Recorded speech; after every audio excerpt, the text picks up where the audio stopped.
பல வருஷங்களுக்கு முன்னாடி ஒரு மனிதர் அவங்களோட வயல்ல வாழை போட்டிருந்திருக்காங்க. ஒரு நாள் வாழை தாறு பழுத்ததுனால வீட்டுக்கு கொண்டு வந்து மகள்கிட்ட வாழை பழங்களை சாப்பிட சொல்லி கொடுத்துட்டு சில நிமிடங்களுக்கு அப்புறம் வந்து பார்க்கும்போது அவங்க மகள் வாழை தாறுல இருந்த பழங்களை ஃபுல்லா ஆக்ரோஷமா சாப்பிட்டுக்கிட்டு இருக்கதை கவனிச்சிருக்காங்க. உடனே மகளை நோக்கி ஓடி போய் அதிகமா சாப்பிடாத, வச்சிருந்து மறுநாள் கூட சாப்பிடுன்னு சொல்லிருக்காங்க. ஆனா அந்த பெண் அவங்க சொல்றத கேட்காம சாப்பிட்டுக்கிட்டே இருக்கிறத கவனிச்ச அப்பா ஓடி போய் பக்கத்து வீட்டு பாட்டியை கூப்பிட்டு வந்து அவங்க மகள் சாப்பிடுறத காமிச்சிருக்காங்க. உடனே அந்த பாட்டி வந்து பார்த்துட்டு, உங்க மகளுக்கு பேய் பிடிச்சிருக்கு, உடனே கோடாங்கி வீட்டுக்கு கூப்பிட்டு போய் மந்திரிச்சிட்டு வந்துருங்கன்னு சொல்லிருக்காங்க.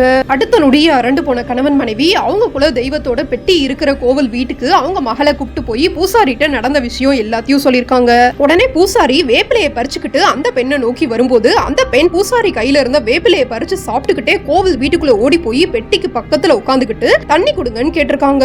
சில நிமிடங்கள்லயே அரை குடம் தண்ணியை குடிச்ச அந்த பெண் முதல் வாழை தார எனக்கு வைக்காம நீங்களே சாப்பிட்டதுனாலதான் நான் வந்தேன்னு சொன்னதுக்கு அப்புறம் தான் மகளுக்கு சாமி இறங்குனதுனாலதான் வாழை பழங்களை ஃபுல்லா சாப்பிட்டிருக்காங்கன்னு கணவன் மனைவி தெரிஞ்சுக்கிட்டதாக சொல்றாங்க. உடனே கணவன் மனைவி நம்ம வயல்ல வர முதல் வாழை தார இனிமேல் உங்களுக்கே வைக்கிறோம்னு சொல்லி சாமிகிட்ட மன்னிப்பு கேட்டதுக்கு அப்புறம் அங்காள ஈஸ்வரி சாமி மலை ஏறினதாக சொல்றாங்க.